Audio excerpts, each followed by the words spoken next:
Assalamualaikum warahmatullahi wabarakatuh. Sebelumnya, perkenalkan nama saya Ailusari, saya dari kelas Fibonacci. Di video kali ini saya ingin membuat video presentasi untuk ujian praktek RL. Nah, jadi di sini saya mengambil judul yaitu adalah menentukan jalur efektif dengan menggunakan metode Q-learning.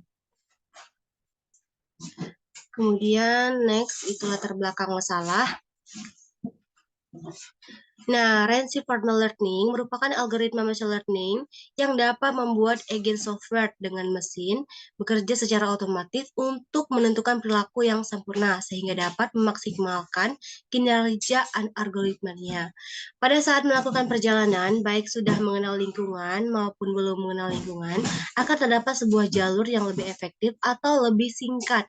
Dalam hal ini, menentukan jalur tersebut dengan menerapkan sebuah model yang dapat digunakan dalam reinforcement learning. Salah satunya model yang dapat digunakan dalam kasus ini adalah model dari metode Q-learning.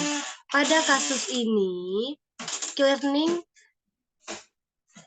menyelesaikan agen untuk mencari jalan tercepat dan menggunakan pembelajaran secara eksplorasi dalam menemukan jalan terbaik dengan exploitation.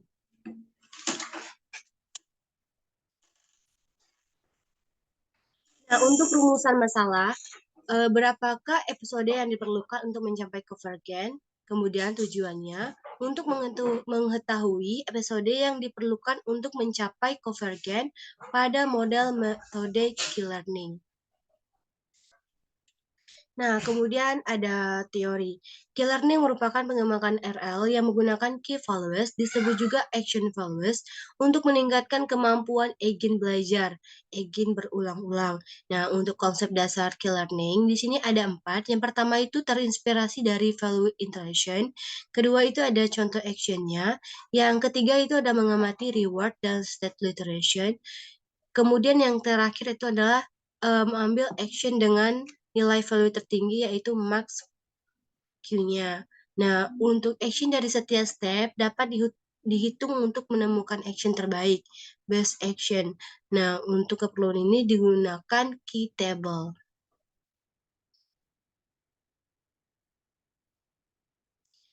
Kemudian di sini ada algoritma key learning-nya.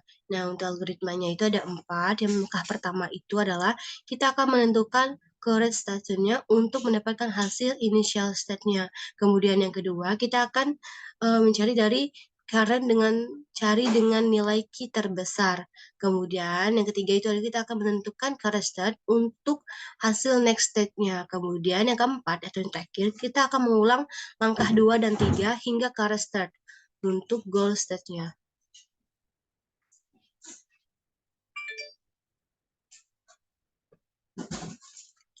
Kemudian itu ada parameter dan variabel. Nah, parameter dan variabel yang digunakan pada model key learning itu ada 6. Yang pertama itu ada action, yang kedua ada learning rate, yang ketiga ada gamma, yang keempat ada explosion, yang kelima ada key table, dan yang terakhir ada key table finalnya. Nah, untuk codingannya seperti yang ada di bawah ini. Kemudian lanjut. Nah, kemudian itu ada metode pada kelas key learning. Nah, metode pada kelas learning ini, yang pertama itu ada function untuk causing the action for agent-nya. Yaitu dengan cara kita mengetik codingan seperti ini, yaitu def cause underscore action dalam kurung ada self dan observation. Kemudian itu ada function untuk learning dan updating kitable dengan new knowledge-nya, yaitu dengan cara mengetik codingan seperti ini, yaitu def learn dalam kurung ada self, ada state, ada action, ada reward, dan ada next stage-nya. Kemudian yang ketiga kita akan menambahkan untuk kitable stage-nya dengan cara that checks underscore state underscore exist dalam kurung ada self dan stage-nya. Kemudian yang keempat itu ada kita akan memprint the table dengan stage-nya dengan cara def print underscore q underscore table dalam kurang ada self. Nah, yang terakhir itu kita akan nge-plotting the result untuk nomor per step-nya gitu. Dengan cara def plot underscore result dalam kurung self step dengan coach. Nah, untuk metode pada kelas learning-nya yang seperti saya jelaskan tadi, ini contoh codingannya. Kemudian itu ada pemodelan key learning. Nah, untuk pemodelan key learning ini itu ada 4. Yang pertama ada agent dan obstacle, yang kedua ada goal environment, yang ketiga ada action dan state, dan yang terakhir ada reward dan termination-nya. Untuk outputnya seperti ini. Nanti di sini kita akan mencari jalur yang paling cepat atau jalur yang paling singkat dari sini sampai finish. Nah, untuk output selanjutnya itu seperti ini.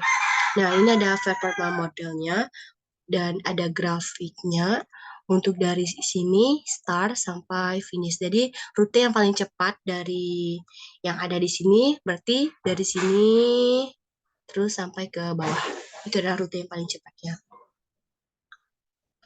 Nah, baiklah yang terakhir, analisa dan kesimpulan. Nah, berdasarkan gambar plot yang dihasilkan, terlihat bahwa 700 episode nilai step sudah convert, kemudian dapat disimpulkan bahwa model dapat mencapai konvergen pada episode 630. Baiklah, mungkin hanya sekian yang dapat saya sampaikan. Lebih dan kurangnya saya mohon maaf. Saya akhiri dengan wassalamualaikum warahmatullahi wabarakatuh.